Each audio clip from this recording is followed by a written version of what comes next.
Hello. जैसा कि आप सब लोग जानते हैं आजकल वायरल फीवर जैसी चीज़ें बहुत ज़्यादा बढ़ गई है।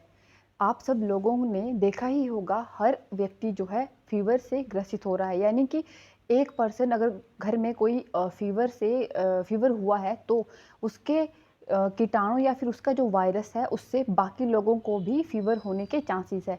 तो ये चीज़ें आजकल बहुत ज़्यादा बढ़ गई है। तो मैं आपको इस वीडियो में बताऊंगी कि वायरल फीवर हो गया है तो आप खुद को कैसे ट्रीट कर सकते हैं, साथ ही दूसरों को क्या करना चाहिए कि उनको जो है वायरल फीवर ना हो। नॉर्मल टेम्परेचर जो ह्यूमन बॉडी का होता है वो 37 डिग्री सेल्सियस और 98.6 डिग्री फ़ारेनहाइट होता है।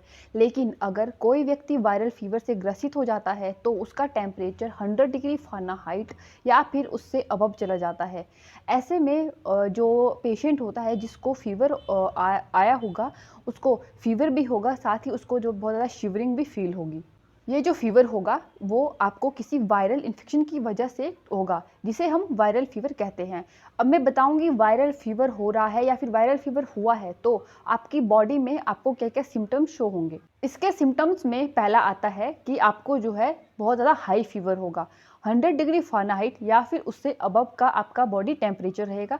साथ ही आपको जी मचलने जैसी फीलिंग आएगी। आपका जो सर दर्द, आपको जो बदन दर्द होगा, सर दर्द होगा, इसके साथ ही आपकी स्किन बहुत ज़्यादा ड्राई हो जाएगी। आपको जो है भूख कम लगेगी, आपको बहुत ज़्यादा सुस्ती छाई रहेगी या फिर आपका किसी भी काम में मन नहीं लगेगा। इसके साथ ही आपको आपके डाइजेस्टिव सिस्टम से रिलेटेड प्रॉब्लम भी देखने को मिलेगी जिसमें कब्ज़ हो सकती है। इसके साथ ही भूख ना लगना, उल्टी आना या फिर आपको डायरिया भी लग सकता है। इसके साथ ही गहरे कलर का आपको यूरिन पास आउट होगा।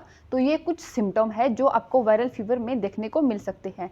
इसके बाद मैं आपको बताऊंगी कि अगर वायरल फीवर किसी को हो गया है तो वो वायरल फीवर को ट्रीट करने के लिए अपने घर में क्या क्या घरेलू नुस्खे यूज़ कर सकता है, जिसमें पहला आता है धनिए के पाउडर का इस्तेमाल। धनिया आपके लिए अगर आपको फीवर हुआ है या फिर आपको बदन दर्द है, ये इन सारी चीज़ों में धनिया बहुत ही ज़्यादा हेल्पफुल होता है। के पाउडर को आयुर्वेदिक में कोरिएंड्रम सतिवम के नाम से जाना जाता है। धनिए के पाउडर का इस्तेमाल आप वायरल फीवर में इन्फेक्शन को वायरस को किल करने के लिए भी कर सकते हैं। साथ ही आपके फीवर को भी डाउन करेगा। तो आप एक चम्मच धनिए के पाउडर को मिलाकर या फिर एक चम्मच धनिए का पाउडर जो है पहले खा लें, फिर उसके बाद हल्का सा गुनगुना पानी पी लें। ये जो है आप वायरल फीवर में इसका इस्तेमाल कर सकते हैं। एंड सेकंड आता है गुडुची। गुडुची यानी गिलोय। गिलोय का इस्तेमाल भी आप वायरल फीवर में वायरस से बचने के लिए या फिर वायरस को किल करने के लिए इस्तेमाल कर सकते हैं। गिलोय का इस्तेमाल आप काढ़े के रूप में कर सकते हैं। आप इसका जो है काढ़ा बनाकर दिन में 2 टाइम इस्तेमाल करें। इससे आपको आपके बदन दर्द में भी काफ़ी ज़्यादा राहत मिलेगी। साथ ही आपका जो फीवर है वो भी आपको जो है इससे जो है कम हो जाएगा। इसके बाद आता है ईश्वरी। ईश्वरी को भी आप फीवर को कम करने के लिए इस्तेमाल कर सकते हैं।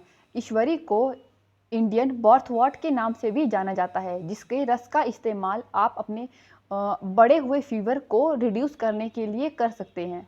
एंड नेक्स्ट आता है जीरा। जीरे का इस्तेमाल भी आप वायरल फीवर को कम करने और बॉडी के टेम्परेचर को रिड्यूस करने के लिए कर सकते हैं।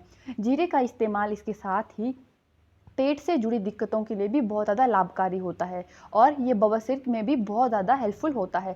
तो आप जीरे के पाउडर का पानी या फिर काढ़ा बनाकर इसका इस्तेमाल करने से आपका जो टेम्परेचर है, जो बॉडी टेम्परेचर है, वो जो है रिड्यूस होगा।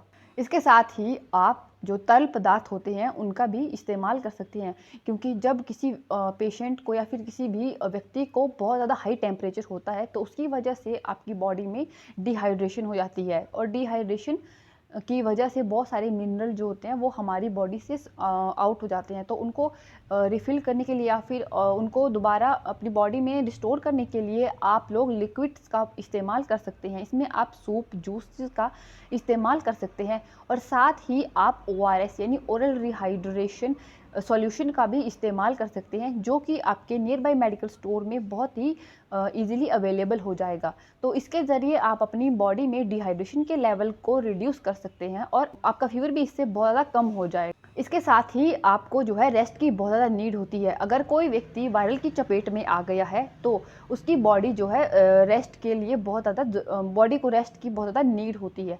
तो अगर कोई व्यक्ति या फिर आप में से कोई भी अगर वायरल की चपेट में आया है तो ज़्यादा से ज़्यादा जो है रेस्ट करें, ताकि आपकी बॉडी में जो आपकी वायरल फीवर में आपकी बॉडी में क्या होता है, एनर्जी जो है डिक्रीज हो जाती है या फिर आपकी बॉडी में डिहाइड्रेशन भी हो जाती है। उसकी वजह से आपको रेस्ट की बहुत ज़्यादा ज़रूरत होती है। तो ये कुछ उपाय है जिसके ज़रिए आप वायरल फीवर को कम कर सकते हैं या फिर वायरल फीवर से जो है लड़ सकते हैं।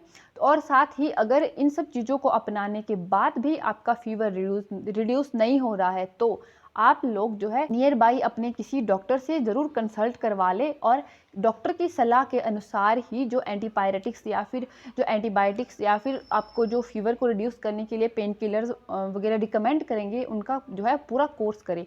लेकिन जब तक डॉक्टर की प्रिस्क्रिप्शन जब तक डॉक्टर की सलाह ना हो तब तक कोई भी मेडिसिन खुद से ना लें। डॉक्टर की सलाह के बिना दवाई तो नहीं लेनी चाहिए, लेकिन आप लोग बिना इनविटेशन के क्या आप सब्सक्राइब भी नहीं करेंगे? तो जल्दी से जाइए और हमारे चैनल को सब्सक्राइब करें। Thank you.